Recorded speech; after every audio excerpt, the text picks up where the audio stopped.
It was raining, the kind of steady, soaking rain that makes the world look softer and quieter, the kind that seeps into your clothes no matter how fast you walk. Noah Reed drove slowly down the wet two-lane road, windshield wipers working hard against the blur of gray. His hands were tight on the wheel, his eyes tired. He'd just finished another long shift at the construction site, 10 hours straight. No lunch break, and all he wanted was to pick up his daughter, Lily, from his neighbor's place and get home.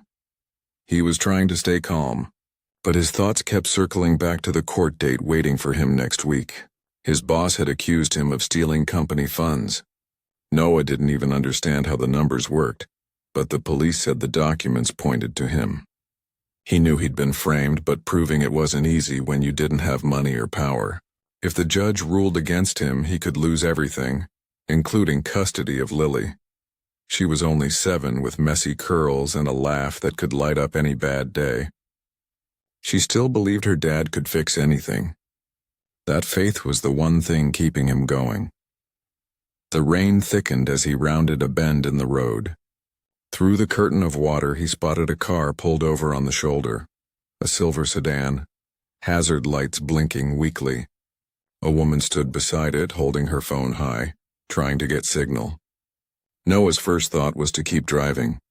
He was soaked, exhausted, and barely holding himself together. But then he saw her drop her arm, lower her head, and sigh in defeat. Something in that moment, the small, tired gesture, made him pull over. He parked behind her, rolled down his window a crack, and called out, "You okay there?"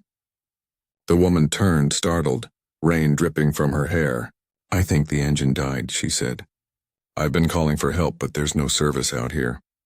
Noah nodded, stepped out, and pulled his hood over his head. "Pop the hood. Let's take a look."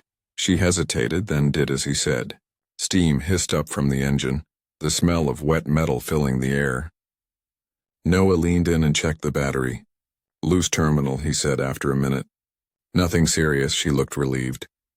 "You sound like you know what you're doing." "I work construction," he said. "Fixing things is sort of my job." She smiled at that, tired but genuine. "Do you need tools?"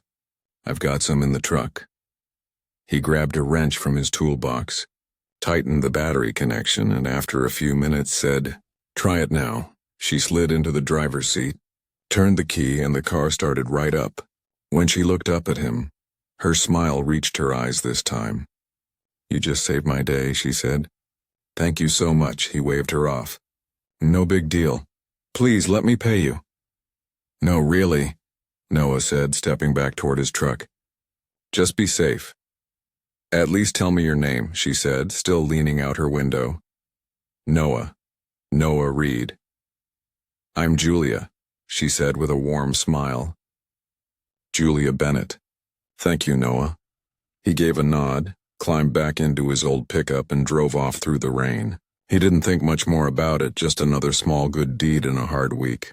But that moment would come back to him in ways he never expected. A few weeks later, Noah stood in a courtroom sweating through the collar of a borrowed shirt. His lawyer had told him not to expect much. They were up against strong evidence. The prosecutor claimed Noah had forged invoices and stolen money. The truth was that someone at the company had used his name and signature, but proving that seemed impossible. When the bailiff called for everyone to rise, Noah looked toward the bench and froze. The judge walking in was the woman from the roadside, Julia Bennett. She looked completely different now, confident, calm, her black robe commanding quiet respect. But it was her. There was no doubt. She glanced once at him as she sat down, a small flicker of surprise crossing her face before she straightened a file in front of her. The trial began. The prosecutor spoke first, then Noah's lawyer. The evidence sounded bad on paper. Numbers, transfers, printed emails. Noah's stomach twisted tighter with each word. Then Julia interrupted the flow. "Mr. Peters," she said to the prosecutor, "these transaction records, are these originals?" "They're certified copies, Your Honor." "Certified by whom?" she asked. There was a pause. "The company's accountant?" Julia tilted her head slightly. So, the person who first reported the theft? Yes, Your Honor. Interesting, she said softly, making a note. Then more firmly, this court requires independent verification before proceeding. The prosecutor looked unsettled, but he had no choice. She ordered a forensic review of all evidence. Court was adjourned. 3 weeks later, when the court met again, everything had changed. The investigation had revealed that the accountant had been stealing money for months and using Noah's name to cover it. Julia read the findings out loud, her voice steady and clear. This court finds Noah Reed not guilty on all charges, she said finally. The true offender has confessed. Noah didn't know what to say. Relief hit him so hard it almost made him dizzy. When Julia looked at him just for a second, there was something in her eyes. Warmth, understanding. She didn't say anything else, just gave a small nod before leaving the bench. Months passed. Noah got a steady job at a hardware store downtown. It wasn't glamorous, but it paid the bills and left time for Lily. They moved into a small 2-bedroom apartment, and life slowly started to feel normal again. One rainy afternoon, another gray, quiet day, Noah was restocking shelves when he heard a familiar voice. "Excuse me," it said. "Do you know where I can find jumper cables?" He turned and smiled. "Depends, car trouble again?" Julia stood there, holding a shopping basket, smiling back. "Maybe I just like to be prepared this time." They talked for a while in the aisle, both a little shy but glad to see each other.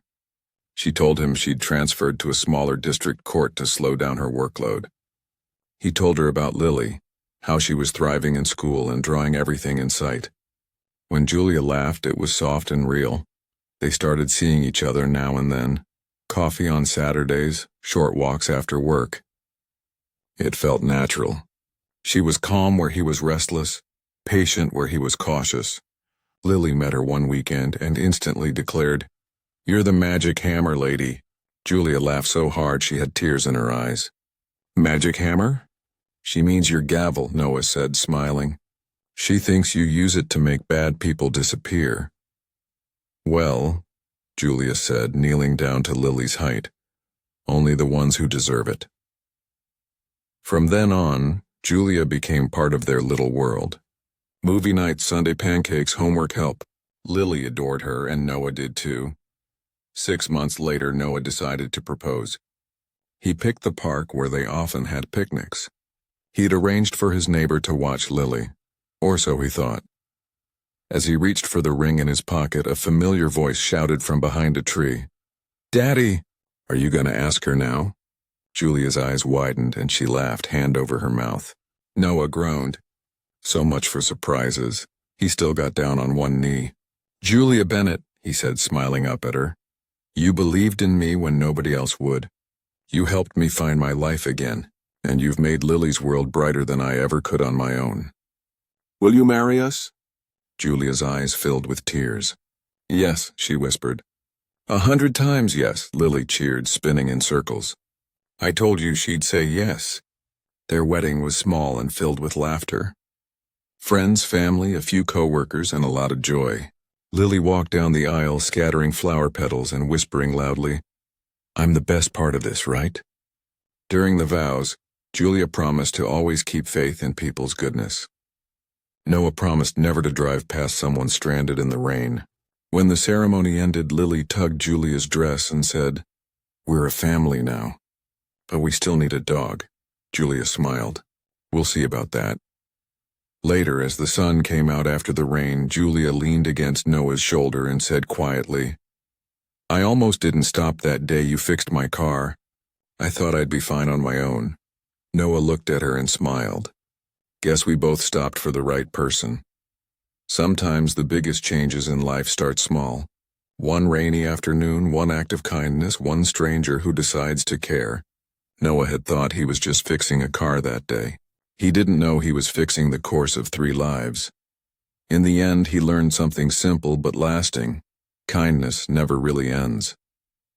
It circles back, sometimes through the rain, and brings you home.